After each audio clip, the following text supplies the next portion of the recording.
unik lamun nyaritakeun kehidupan santri mah unik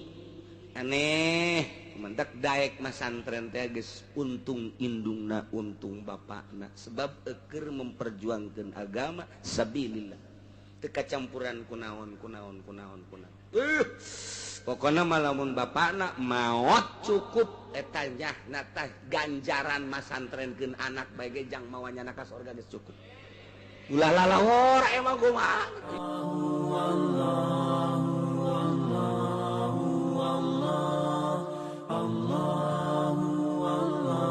Cak Kangjeng Nabi antum a'lamu bi umuri dunyakum. Anjeun leuwih nyaho urusan dunya. Sok bae terus.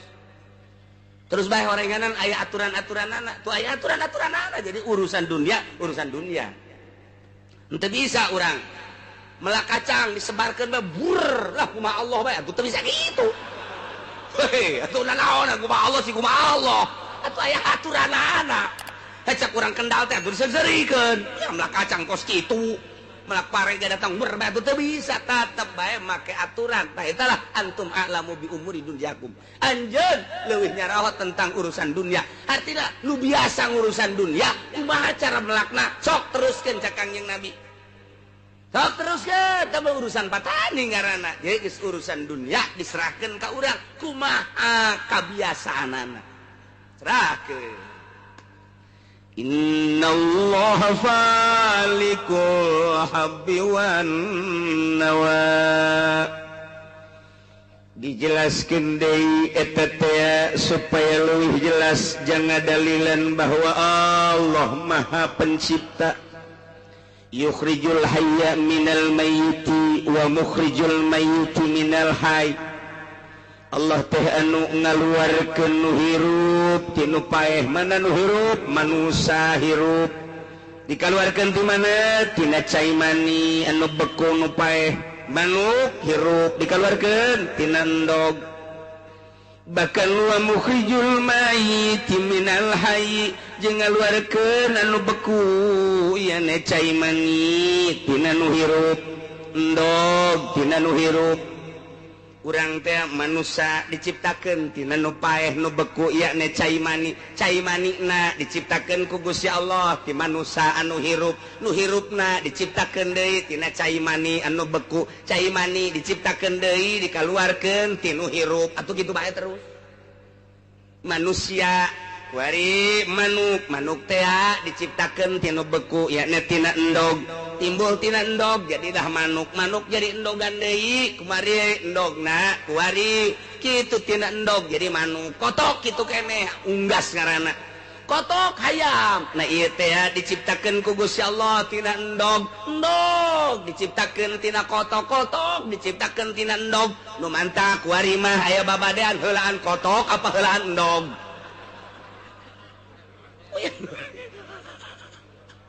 Hayu sia. Terus sarua bae heulaan awi teh heulaan iwung.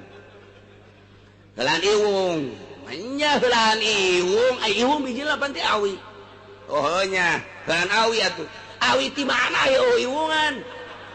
Heulaan iwung atuh. Ai iwung teh pan timbul ti awi moal datang-datang aya iwung. Aya lamun awi.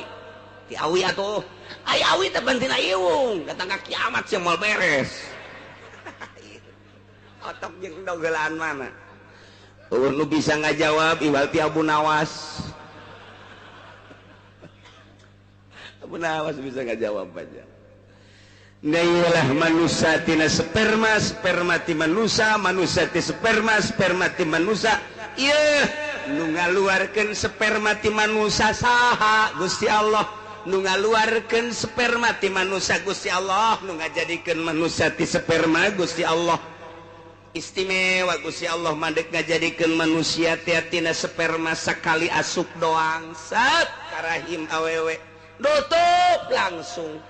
diproduksi melalui sel-selna di dinya teh terus sperma teh 40 poe jadi getih kimpal 40 poe deui jadi daging kimpal 40 poe deui ku Gusti Allah mulai dibentukeun 3 kali 40 berarti 120 poe 3 bulan ngaranna ta eta teh geus mulai 4 bulan ngaranna mulai dibentukeun ku Gusti Allah dikirim malaikat Jibril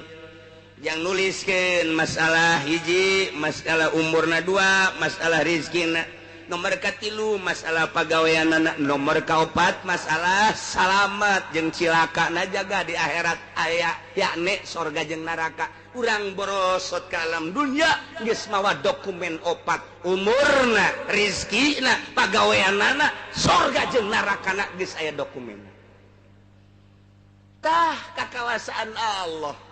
diproduksi ku Gusti Allah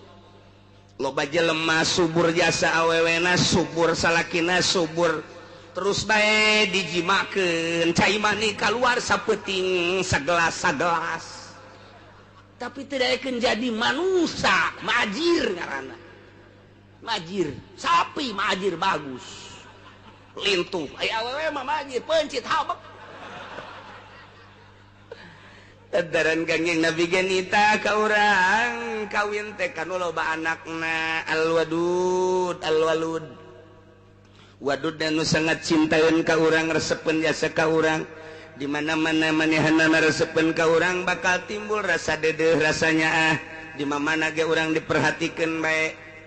urang bangunanna teh dihormat bae lantaran nyanana pinuh ka deudeuh jeung karesep ka urang urang dahaga kunyana dibawakeun cai urang kitu lapar dibawakeun sang urang aya ngopi dibawakeun kopi urang bangun kapanasan dihihi dan kunyana kebal-kebal mah diketrokeun ka urangna sial dasar tuh eta deudeuh alwalud loba anakna baheula malamun ditanya kiai teh kiai gaduh putra sabaraha 17 mantep tak kadangnya kacelina deg be teleh kotok rintik mata-mata paling setik kiai sabaraha boga anak 12 baragus kiai boga anak na loba kuari mah kiai gaduh putra sabaraha nurutkan negara be 2 KB kiai Golkar teu beres sama kiai kos gitu pejabat geus 2 kabeh geus 2 diatur boga anak geus kaluar tina aturan Allah Subhanahu wa taala. Kunaon eta ahsin teu dahar ka dituna. Waduh emang anu mere dahar saha? Cilaka ya geus. Akidah geus mengkol. Tah remban cenah ka dituna besi teu kadidik, atuh tinggal didikeun ka pondok pesantren dididikeun. Mendak loba anu ngeluh kiai cenah anak kula, bandal jasa cenah teu nurut jasa ka kula. Baheulana dipondokeun dan henteu. Dinaon kitu sakola. Atuh memang parantina sakola mah kos kitu. Namun masantren hajur ada Badung. Eta dipertanyakeun. Ai sakola memang jurusan Badung, bego. Ngeluh cenah anak mabok bae. Mondok henteu, atuh kajen teh mah. Parantina mabok ka ditu. Bro, anu kula cenah anting nu bola de jasa lalaki tah we lalaki puguh kiai make ieu ka dieu naon karang-karana anting segala kongkorong segala waduh lalaki tah we lalaki keur ieu mondok henteu biasa kos kitu geus antapkeun bohongan teu masantren deuleu tuh pondok pesantren mah santri teh geus sararieup isuk-isuk santri mah beda jeung batur kumaha bedana batur mah weur ka pabrik nya nama rongkol keneh santri khawarikul adat emang piwalieun atuh santri mah geus teh nyaho karamean dunia nya nama teh nyaho nu ka kantor nu ka pabrik nu ka ladang jana wak masih keneh kerek udang jam 8 berak serpi amat serpi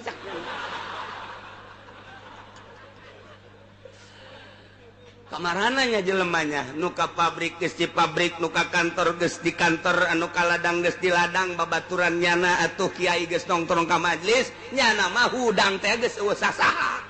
cek nyana serpi amat ieu jelema ka pondok de kerek deui khawarikul adat santri tenang teu nyahoeun urusan politik nya nama teu nyahoeun urusan ekonomi teu nyahoeun kuari di negara keur ngagodog undang-undang teu nyahoeun nya nama kuari teh keur digodog undang-undang negara teh ieu keur mulai ngasupkeun kitu asas tunggal tarik ulur antara organisasi-organisasi sebab baheula teh geus diasukeun asas tunggal teh membawa bencana di Indonesia. Kok kuari di akhir kepemerintahan SBY malah deuk diasukeun deui santri mah geus teu nyahoeun urusan-urusan kos kitu. Teu nyahoeun sabodo teh urusan kos kitu ieu. Penting mah aing ngaji, salat, aya nu paeh nyalakeun shalawat beres.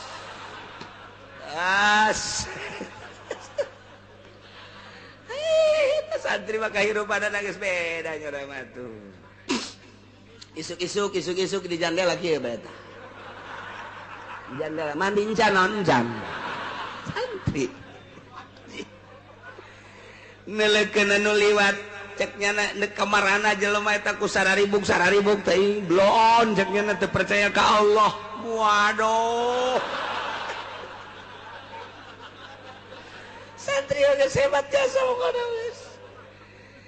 Nyahoeun urang lemburna ge bawa si Asep teh mah santren padahal di pondokna mah tilok ngaji.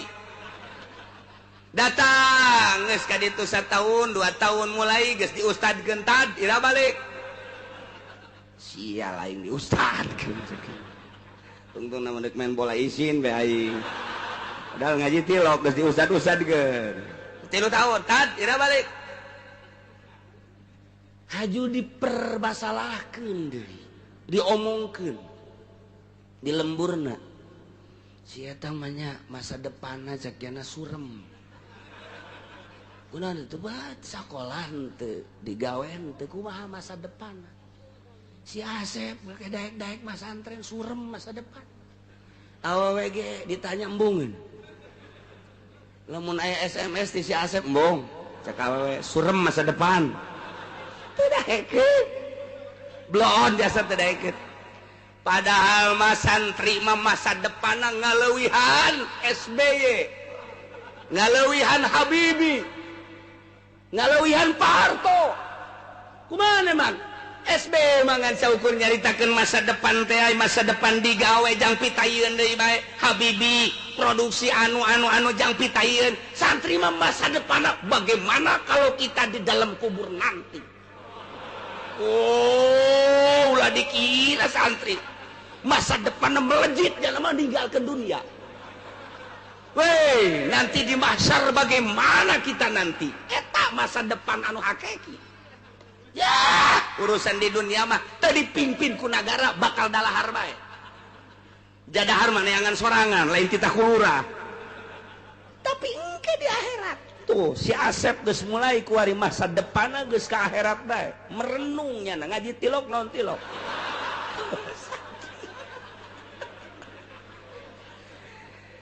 Ye menang 5 tahun genep tahun siep kadeleuna. Lembur geus mulai memperhatikan si Asep nu tadina kurang lembur dicemooh pajar masa depanan baik kuari ngayakeun muludan Asep tita balik kunaon yang jadi protokol ieu protokol hese ieu nu nyaho dalil mulai tadina mah diomongkeun digunjingkeun teu boga masa depan kuari Asep tita balik Sep balik heula Sep naon muludan protokol ya siap siap atuh jadi protokol atuh boh mulainya jadi protokol. Saudara-saudara, alhamdulillahirabbil pada malam ini kita mengadakan ta'ziman wa takriman. Wih hebat atuh si Asep atuh. Di pondokna ge nya mah ngabaco bae pan. Ngaji henteu ngabaceo bae. Eleh beo mah. Kita tunggu Kori dan Mubalik masih di jalan. Ternyata sanggeusna sambutan Kori teu datang Sep. Kori jangan batalkeun siapa siap. Sep geus bingung aing protokolnya Kori. Tapi teu eleh geleng nya. Lah aing di pondok ge sok ngayeng-ngayeng aing. Langsung nya nah, hei sabisa-bisanya na. Woi. Cak awewe teh aja bisa teh si Asep jah. Kamari mah ku aing SMS teh ditarima. Ku aing kuari dek dibalesan tuh mulai geus. Nu boga anak parawan geus ngadegetan bae. Saya pula ka mana? Jati lo ka mana? geus beres jana jadi kori bubalik ngabatalkeun cek Haji Podoli saya tidak bisa matang terperangkap macet lanjut saja Bebe Jasep ya iya Haji Podoli itu bisa datang macet didoyong macet total kayak kontainer aku batu aja aku batu Asep bae ceramah siap nyana napas lagi ilok mundur santri alah aing nyaritakeun sagadang pecang aing lah jeung monyet geus bisa aing lah muludan geus nyana de beres amplop 3 protokol kori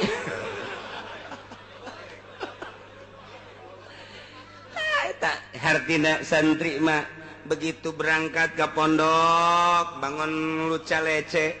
1 tahun 2 tahun masih dipergunjingkeun begitu geus 5 tahun kadenge rada bisaan maca Qur'anna eueuh imam ditarik jadi imam taraweh komo geus 7 tahun komo 10 tahun mah geus kadenge rada bisa pepeletekan geus mulai diperhatikeun cep ulan si aya di imah aya tuh mang anu paeh aju paeh sih bebeja ka aing pangmandiankeun cep tuh nu bisaeun sia mah pan santri siap satira mandian nu paeh nu hirup ge bisa aing paeh bajannya nu geus paeh bajan teu ngalawan ayo geus pokona main guyur-guyur bae geus tilok mundur santri mah masa depan santri mah tuh kumaha engke di jero kubur masa depan santri mah tuh engke kumaha mahsyar masa depan santri mah tuh kumaha mun nyebrang di jembatan Siratal Mustaqim ya jang neangan keindahan kenikmatan anu hakiki nu mataknya nama kuari ge geus terisolir hirupna terisolir jelema geus teu dianggap jelema aja santri mah tuh kos orang pedalaman Sumatera nya nama tuh eta kos gitu tapi keindahan jadi santri Masya Allah lapar karak masak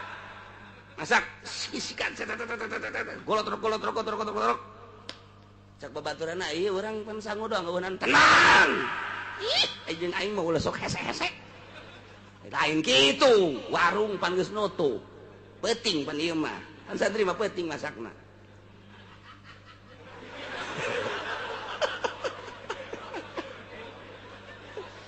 cak babaturanana ieu urang lauk asin teu boga bawang teu boga mah nya sangu doang sia mah tenang cak aing tenang oke aing ka dieu sagedeung horenganan kotok babaturan siap urusan ku sia tah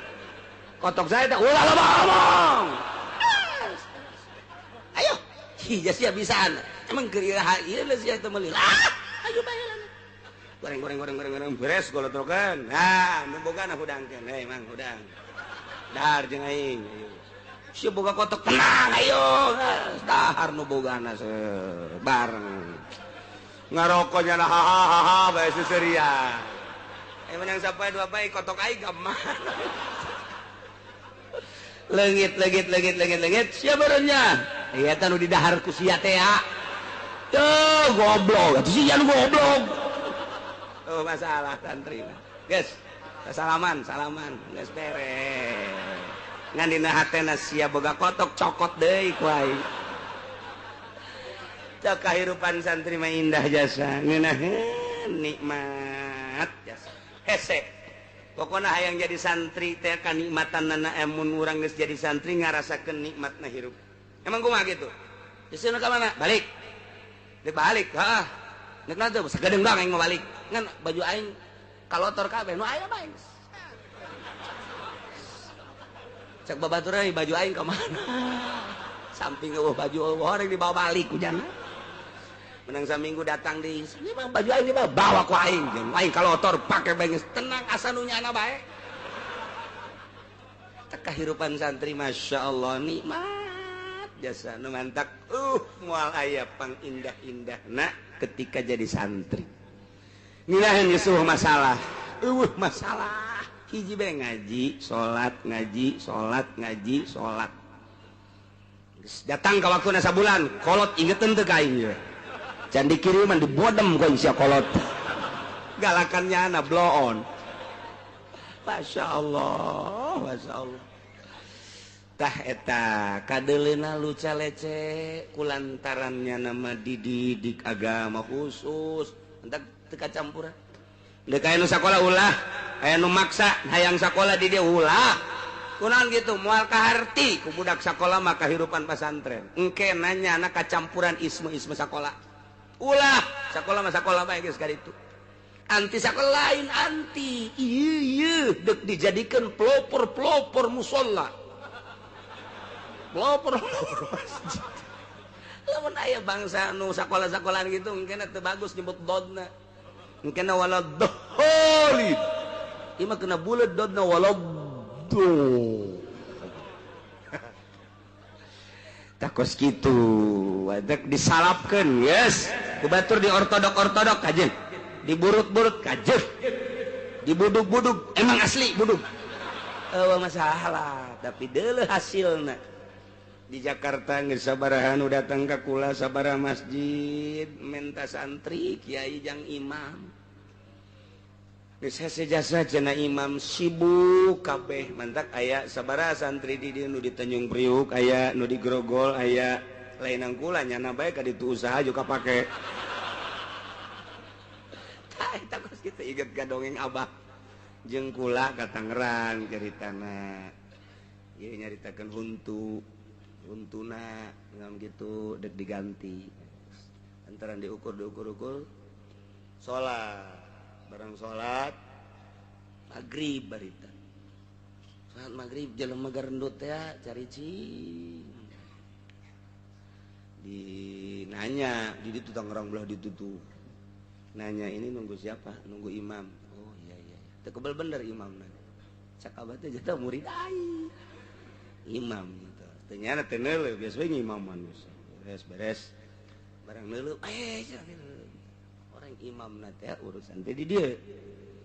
terus ngobrol di hareupeun masjid sia bisa jadi ngimaman di dieu ke kiai ieu teh jelema-jelema garendut ngimam ka kula diangkat jadi imam emang sia kumaha mimitina kula dagang sayur didorong ayo asal maghrib kula maca Quran di asal maghrib maca Quran aya nu ngadengekeun ngadenge jarapi teh babacaanana kerapi tita jadi imam tadi nembung ngaju daek ke belah dina daek nah kula akhirna mah dibere imah dikawinkeun aju kuari jadi imam di dia alhamdulillah santri nu baheulana dianggap teu boga masa depan jadi imam hakim ngimam ka santri hakim ih kuari di Tanjung Priuk lah di dina luca lece mata budak baheula Hasanuddin urang Serang wah eta di Tanjung Priuk na pohara jasa kapan di dieu nama tukang asal isuk-isuk memeh ngaji wudu kala 2 piring kuarina jadi kokolot di Tanjung Priuk sabaraha santri teh eta kaparake sebab khusus diolahna emangnya nama jangkos kararita kuari ngaji ke kantor-kantor jadi imam sekitar di daerah kota matunya lagi terus ceramah Masya Allah aja ikhlas santri mati lo yang dibayar ayo letik mah jangan naon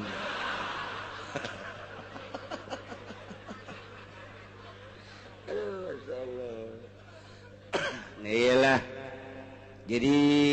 unik lamun nyaritakeun kehidupan santri mah unik aneh mendak daek mas santren teh geus untung indungna untung bapakna sebab eukeur memperjuangkeun agama sabilillah teu kacampuran kunaon pokona mah lamun bapakna maot cukup eta nyahna teh ganjaran mas santrenkeun anak bae ge jang mawanya ka surga geus cukup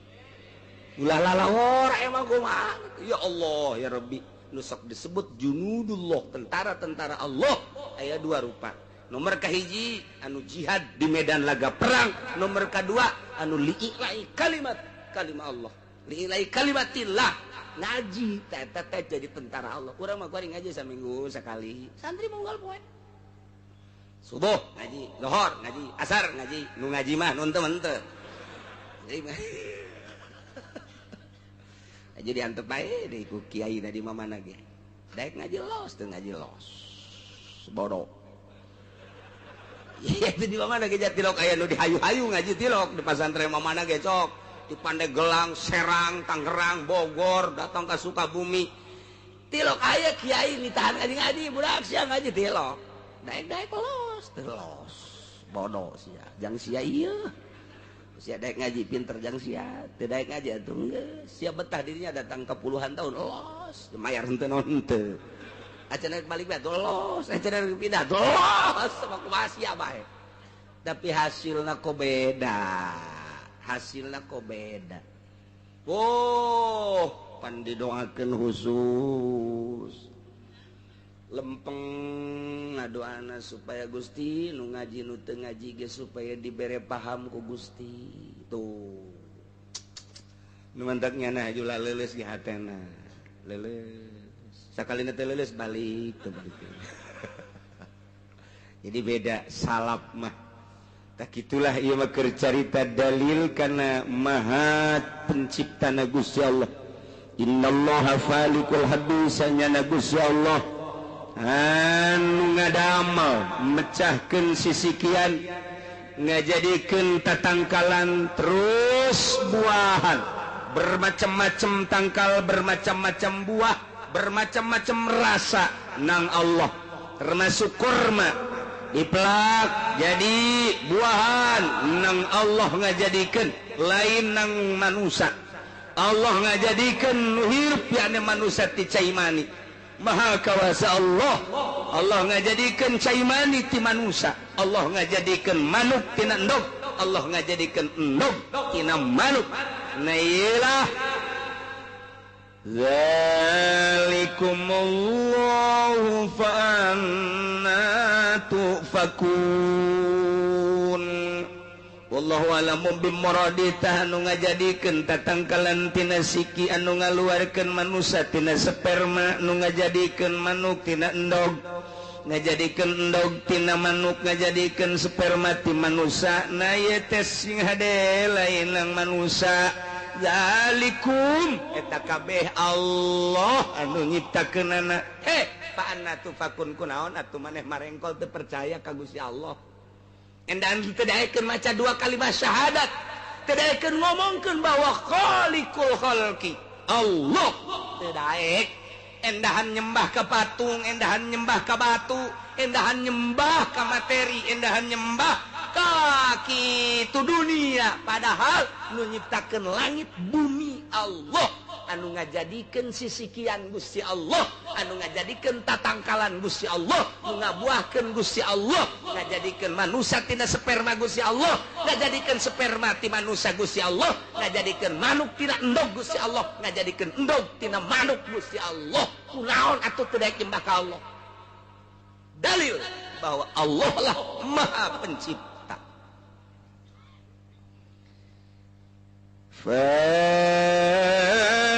falikul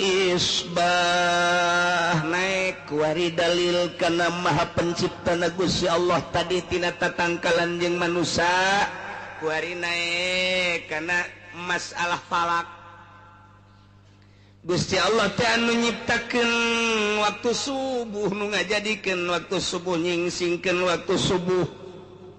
tina peuting poek mongkleng buta rata sakira-kira eueuh lampu eueuh neon eueuh listrik mah beuh teu kadeuleuna naon nu ngajadikeun poek Gusti Allah teh eta teh poek teh lantaran mataharina aya di handap kahalangan sebab ayana sinar matahari teh di mana-mana takobul di mana hareup-hareupan ketika mata poe teu keur hareup-hareupan teu ngabogaan sinar maka terjadilah poek ketika muncul di panon poe di sebelah wetan mulai aya waktu subuh nu ngajadikeun waktu subuh teh saha Gusti Allah tanda waktu subuh teh dijadikeun ku Gusti Allah teh aya dua nomor kahiji adalah aya sinar heula ke sinar tersebut jadi eueuh fajar kadib ngaranna ke sinar kedua ngaranna fajar sodik anu nangtukeun kana waktu subuh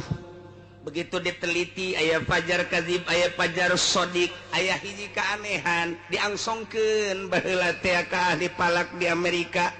bingung di Amerika ge diangsongkeun ahli palak di Yunani heula urang Yunan ge bingung diangsongkeun ka ahli palak kitu Spanyol Uzbek bingung lantaran pada dasarna panon poe teh di mana-mana geus muncul maka pan teh ditarik deui tapi ieu mah aneh aya sinar disebutna adalah fajar kadzib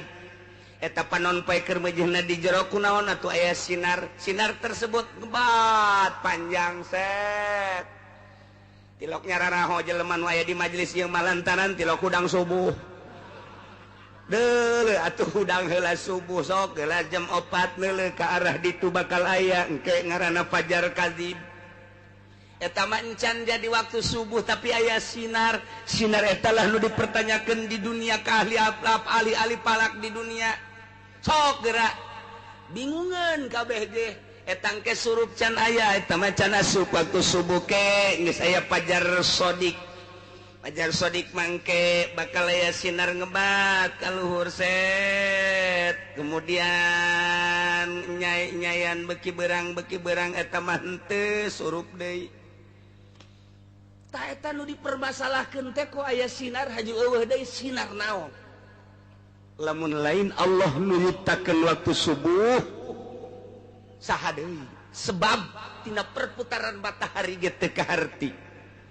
berbagai tafsir nyaritakeun berbagai tokoh-tokoh palak nyaritakeun tentang sinar tersebut sebab aya sinar teh tina hawa teh nu kasorot ku panon poe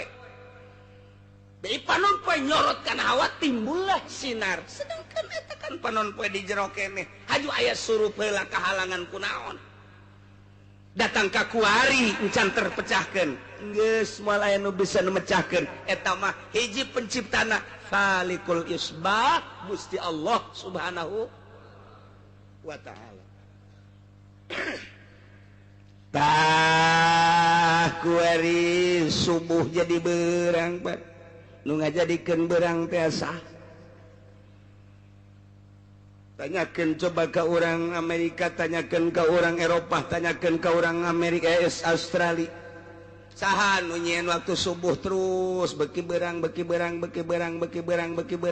walahaya Gusti Allah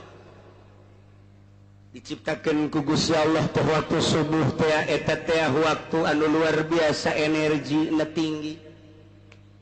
lantaran tina udang subuh malain deui ketika orang subuh teh ningali panon poe sinar anu luar biasa energina hese nyaritakeun kamangpaatan sinar dina waktu subuh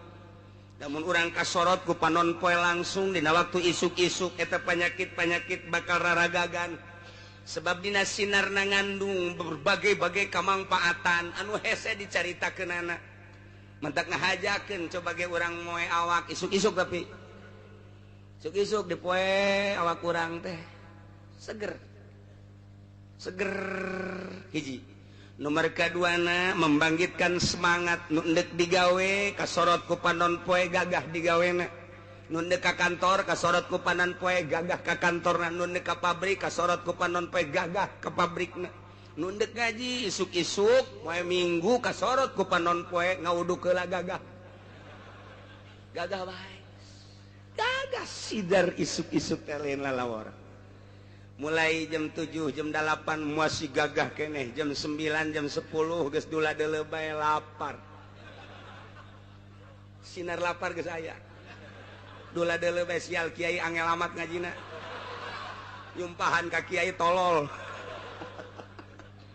sidar jam 11 mah geus lain deui ngantuk setengah 12 geus pohara jasa geus ngantuk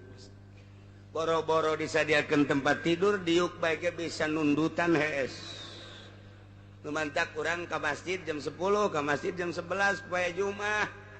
diuk sila reup hees ulah dihudangkeun bubar Jumat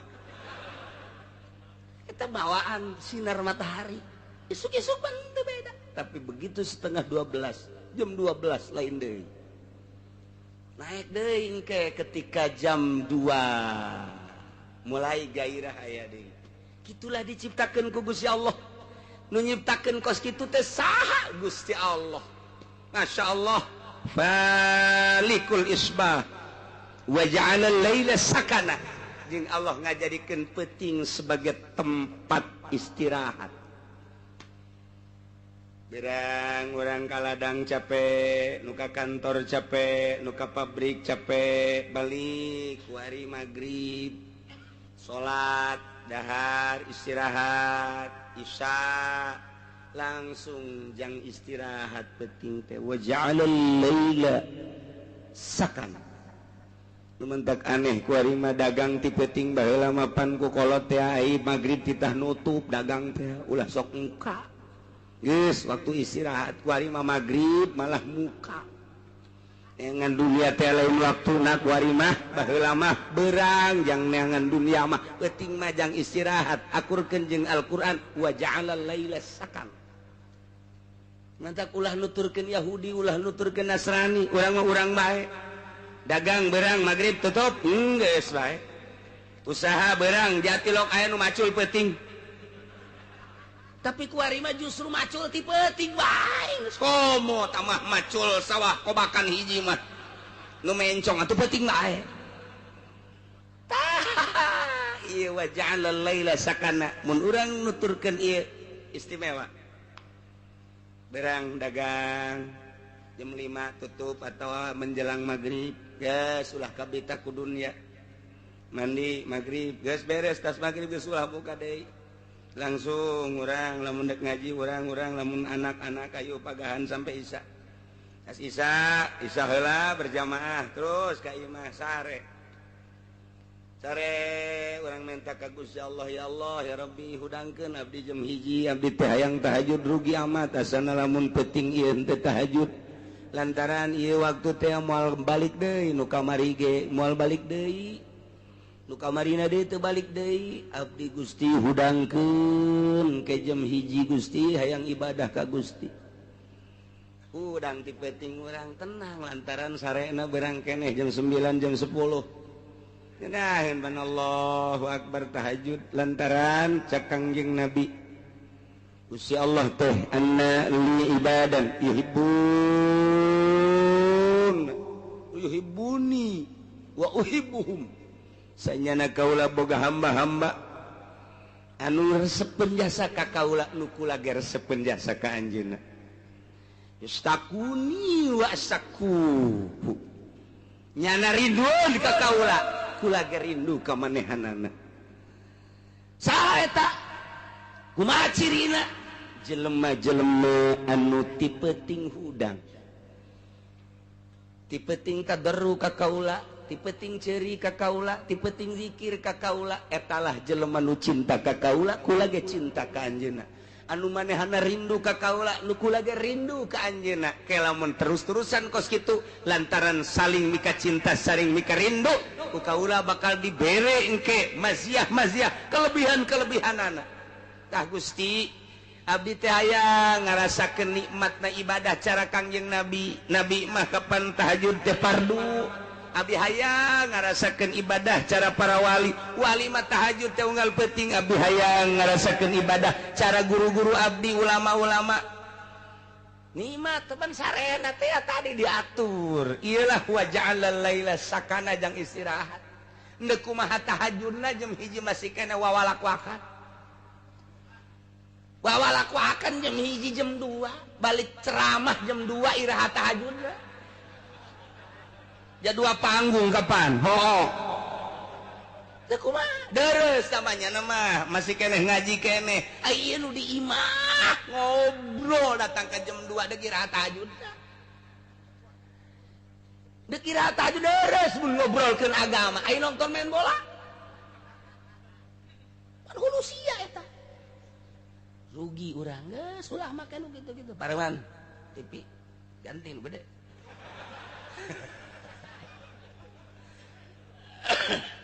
falikul isbah anu ngadamel waktu subuh teh Gusti Allah dalil kana Allah Maha Pencipta ja'alal laila sakana jeung Allah ngajadikeun peuting teh jang tempat istirahat Berang tadina capek urut gawe capek urut ngantor capek urut ladang capek urut berbagai aktivitas penting diistirahatkan ku Gusti Allah kita istirahat sejenak ke hudang deui tahajud wa minal laili fatahajjad bihi nafilah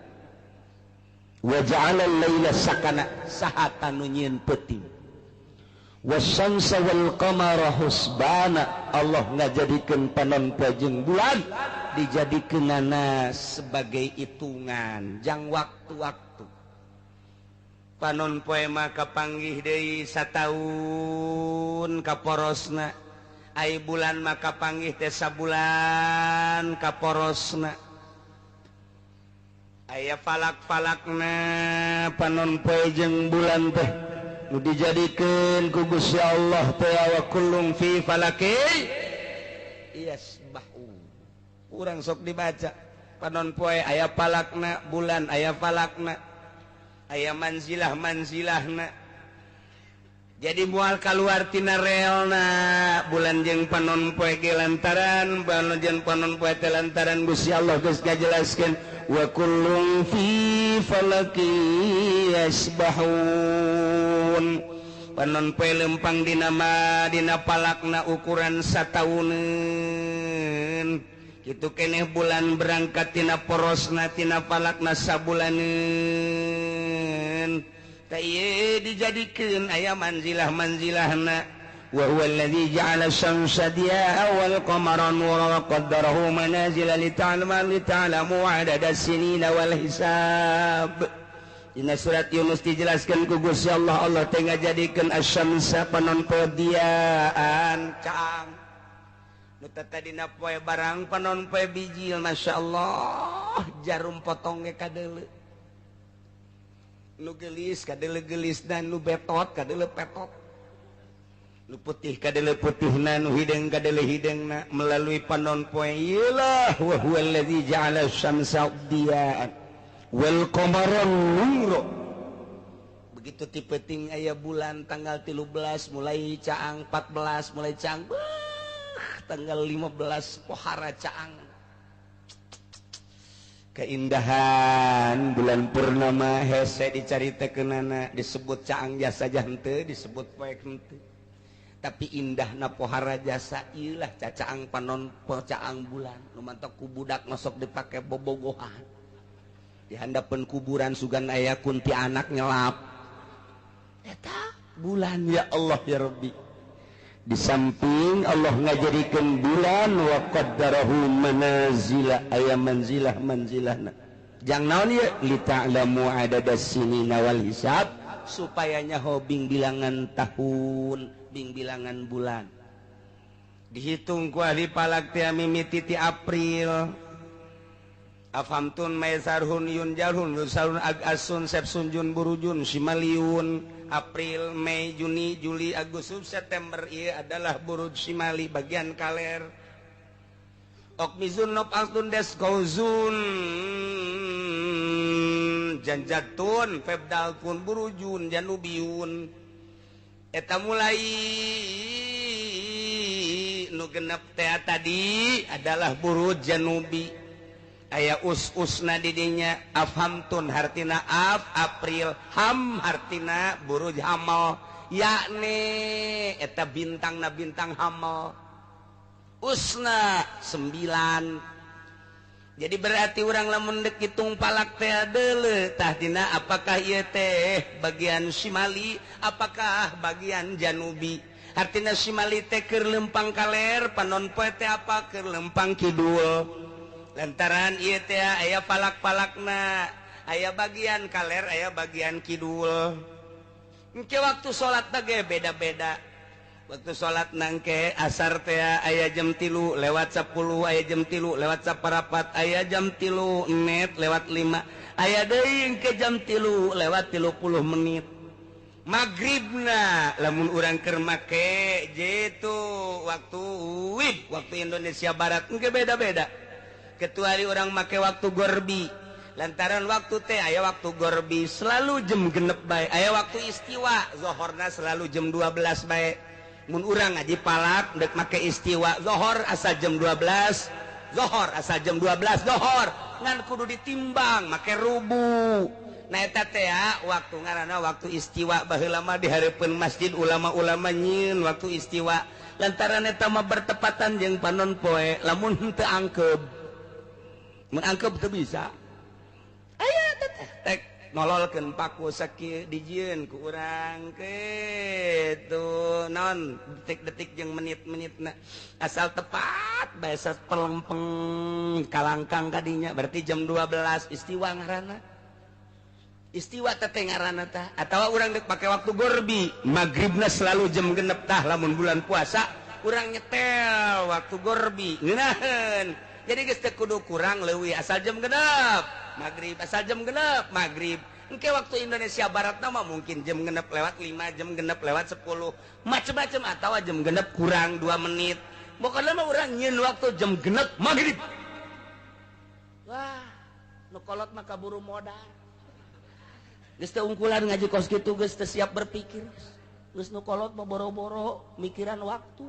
mikiran beuteung ge datang moal ka magrib cak kena ieu incu eueuh mah nya ge nginum sarua bae tolol ih saha ciptakeun wasyamsa wal qamara husbana kulantaran aya manzilah-manzilahna geus kurang atuh ayeuna mah bisa dihitung melalui palak. Saya lahir bulan naon? April. April berarti ieu Skoprio. Hamel. Berarti ieu Ustaz 9. Sangaran sia. Ngaran aing Teddy. Teddy hayang ka sia? Hayang ka Sarwiti. Hitung huruf anu hirupna nu paehna ulah Sarwiti hiji sin ro paeh ulah dihitung 2 waw hirup 3 ta sin 60 waw genep 60 genep ta 200 260 genep ngaran sia sa Teddy ta 200 dal 4 berarti 204 lobana wewe kuari setahun teh adalah 12 bulan bagi 12 Sarwiti tadi sabaraha 300 260 genep bagi 12 sabaraha cepat kalkulator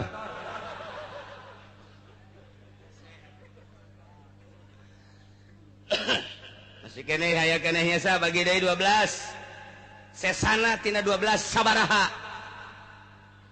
engke Tedi bagi deui 12 sesana sabaraha masih kene loba kene bagi 7 teh poe bagi 7 deui sesa tina poe sabaraha ieu jadi dukun ya diadukeun yang ngaranna ieu nah ternyata nyesana teh oh ieu mah lamun ieu opat Sarwiti opat ngitung ti Ahad Minggu Senin Salasa Rebo wirid kusia taperbo sia ujianana geus lah pokona jam sabaraha cenah kiai ngawiridna magrib batur salat sia ngawirid teu kudu salat diutang dihitung diutang pahala karana ge husbana tuh wa ja'ala syamsa wal qamara husbana Allah ngajadikeun padon poe jeung bulan dijadikeun sebagai hitungan yakni Allah Subhanahu wa taala ngajadikeun ukuran tina cepetna panon poe kendorna panon poe nah ieu teh aya kecepatan aya kendor panon poe teh lumpangna tapi geus ditakdirkeun ku Gusti Allah seperti eta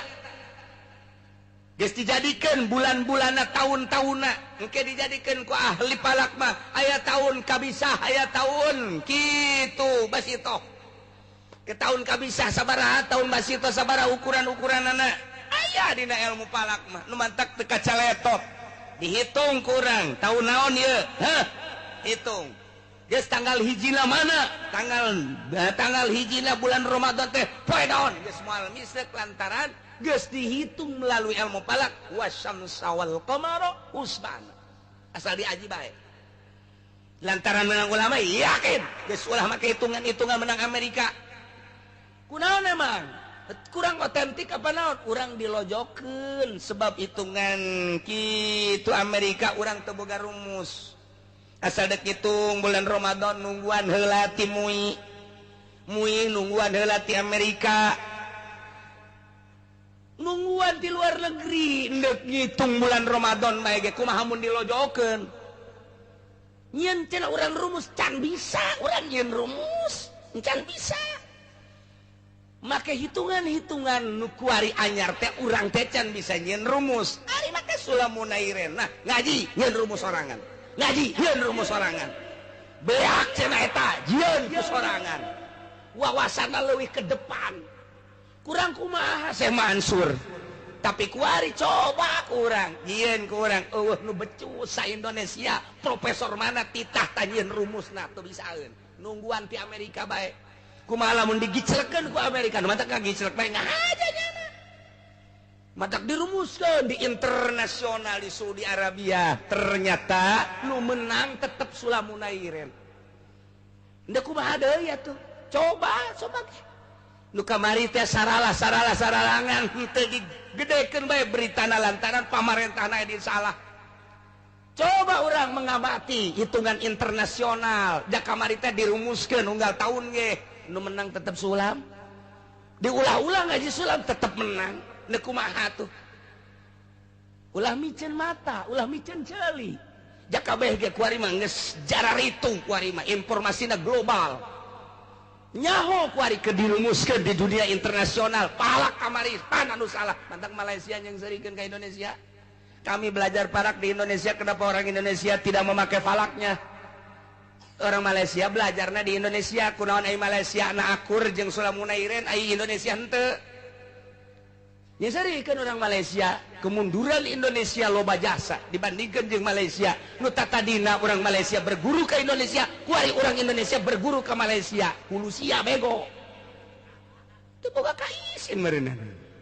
teu bisa nyen rumus urang teh teu bisa nunggu ti ditu nu mantak moal wakang ngaritung kuari teh can ngaritung teu boga rumus ke asal bulan Rawah nungguan rumus turun ti depan karak dihitung tinggalin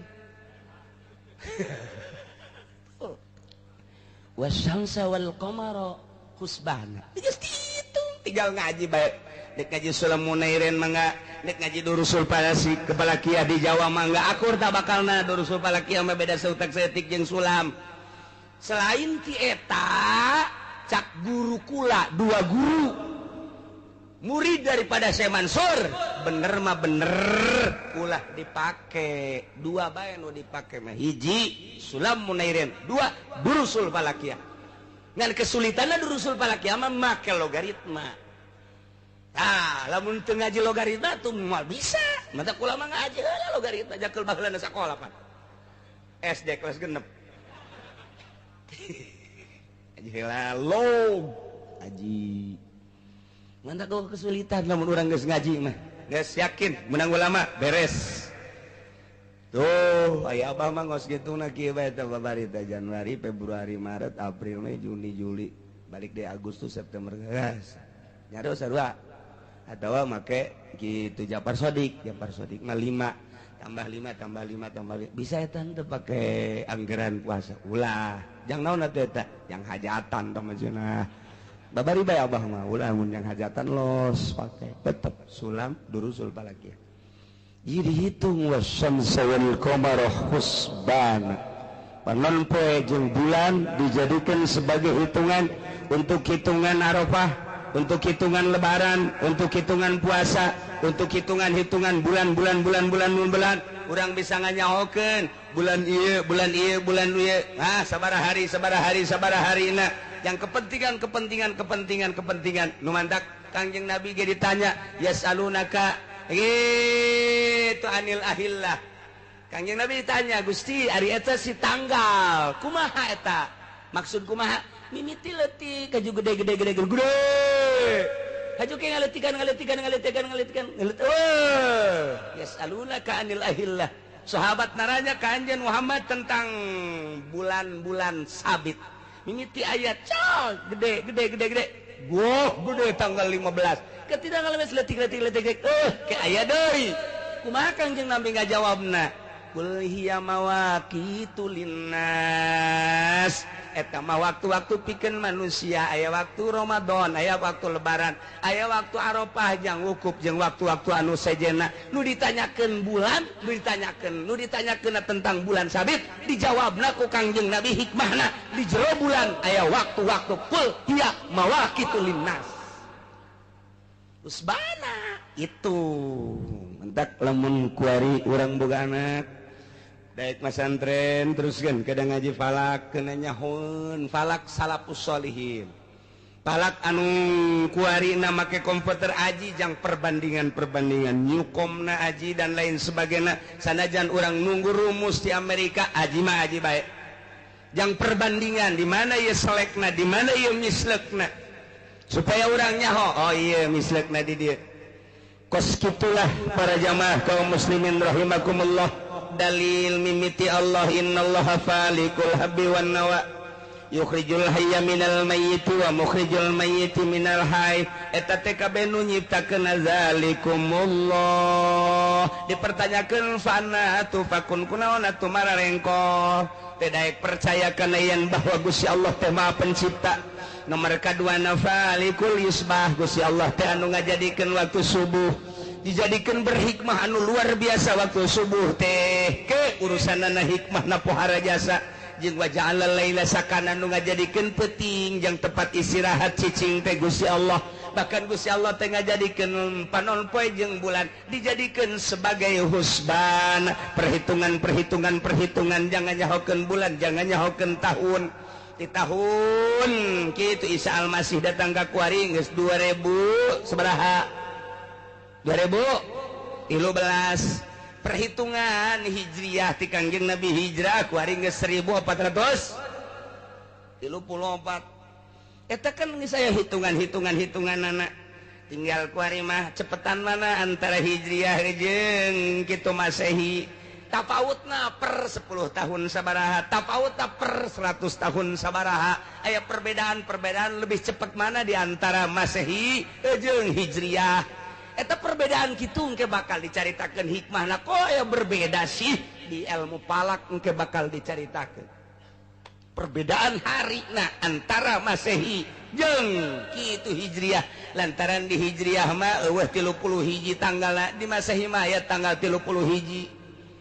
di hijriyah mah teh aya 29 sampai 30 tapi di Masehi mah pan aya tanggal 29 aya 30 hiji berarti ke pertahunan leuwih lobaan Masehi batan hijriyah per tahun bae kurang geus kanyahoan sabaraha hari lantaran di hijriyah mah tanggal 30 hiji geus beda per 10 tahun sabaraha per 100 tahun sabaraha perbedaan eta teh ku ieu ke bakalna aya naonan aya hikmahan engke urang ngajadikeun anggeranana macem-macem ngajadikeun teh nu dijadikeun hijriyah nu dijadikeun Masehi tergantung kumaha permasalahanana ieu wasyamsa wal qamara husban zalika taqdirul azizil alim eta kabeh nu dicaritakeun teh kepastian Gusti Allah anu maha gagah tur maha uninga nyahoun Gusti Allah mah gagah Gusti Allah mah di pasrahan malaikat titah narik bulan pasrahan malaikat ieu titah narik panon poe di pasrahan manusia ku malaikat-malaikat ieu malaikat raqib di dieu malaikat atid ka mana bae ge padahal mah Allah teu kudu masrahkeun ka para malaikat tetapi lah Gusti Allah masrahkeun abeh engke aya laporan ka Gusti Allah urang ka mana bae ge aya catetanana siha deui ta ieu kagagahan Gusti Allah kauningan Gusti Allah luar biasa urang ka mana bae kanyahoan ku Gusti Allah sanajan aya malaikat ulah-ulah aya nanaon ciptaan Gusti Allah di jero taneuh aya batu hideung di jero batu hideung aya sireum hideung leutik Allah masih keneh nyaho kunaon atuh urang kuku malandangan kuari ieu kos teu percaya ka Gusti Allah mentek belajar heula ngaji syariat geus beres ngaji syariat kuari urang eusian batinna supaya belajar ilmu tauhid tauhidna jangan nyahokeun zat Allah jangan nyahokeun afal Allah jangan nyahokeun sifat Allah wajib kurang dikanyahokeun teh tilu hiji zat Allah kedua pagawean Allah katilu sifat Allah nangke bakal timbul tina innallaha falikul habbi wan nawa datang ka tungtung engke nu kurang bakal dibahas ieu jangan nyahokeun kabeh ge zat Allah pagawean Allah jeung sifat Allah urang mah ngaji tauhid teh kagara wujud kidam bako mukhalafah lil hawadisi qiyamul binafsi wa daniyat qudratil rodatil muhayyad sama basar kalam das dan syukur sakitu doang mengarah karena zat Gusti Allah mengarah karena apal Allah mengarah karena sifat Allah mencan nu mentak can aya ngerenyet di jero hate tapi lamun urang engke belajarna ka jerona nganyahokeun zat Allah moal waka bisa nganyahokeun zat Allah mun teu nganyahokeun apal Allah moal bisa ka harti apal Allah mun teu nganyahokeun sifat Allah berangkat urang tina nganyahokeun sifat Allah mana mimitina iya innallaha falikul habbi wan kok bisa gitu engke dimodif ku ahli thariqo ngajadi sifat Allah sebab pemilik seluruh kehendak adalah Gusti Allah kahayang urang kieu Gusti Allah kitu tetep Gusti Allah kahayang urang ka dieu Gusti Allah ka ditu Gusti Allah pemilik seluruh kehendak adalah Gusti Allah urang hayang kawin jeung nu geulis tapi cak Allah jeung nu jore bae ciptaan urang mah hayang kawin teh jeung nu putih nu bersih barang kawinnya hideungnya loba cedaan urang mah hayang kawin teh ka nu bersih ka nu geulis ternyata barang dibuka dotonna aya sajeungkal doton tungtungna urang ngome doton bae nang Allah kehendak Allah masyaallah jadi urang ke belajar tauhid sifat tauhid afal tauhid afal mah artina seluruh pagawean adalah pekerjaan Allah pagawean Allah pagawean urang teh diciptakeun ku Gusti Allah jeung pagawean-pagaweanna samaruk urang diukieu teh nang urang nang Allah samaruk urang lempang teh nang urang nang Gusti Allah jadi setiap aya makhluk aya kholikan hayang kena datang ka dinya tak kumaha iyalah melalui tafakur jeung zikir ta supaya ngerenya date teh asa didelekeun bae ku Allah asa didengekeun bae ku Allah asa dikanyahokeun bae ku Allah mahal tah hayang ka dinya teh nailah zalika kabeh tadi taqdirul azizil alim iyalah kakarak datang ka dieu nganyahokeun tentang dalil maha penciptana Gusti Allah masih keneh urang bakal nganyahokeun ka dituna leuwih luhur deui wa huwa allazi ja'ala lakumul nujuma litahtadu bakal nyaritakeun perbintangan nah ieu engke ieu bintang naon ieu bintang naon ieu bintang naon ieu bintang Taurus bakalna kumaha ieu bintang Taurus ieu bintang engke dikanyahokeun lahir bulan naon sia bintangna anu ieu mah kajen ku kumaha ge resepna anu dukun bisa mengarah ka dinya engke ari diteruskeun mah ngan ieu mah lain deuk nyaritakeun eta deuk nyaritakeun bintang teh sebagai petuduh ke wallahu a'lam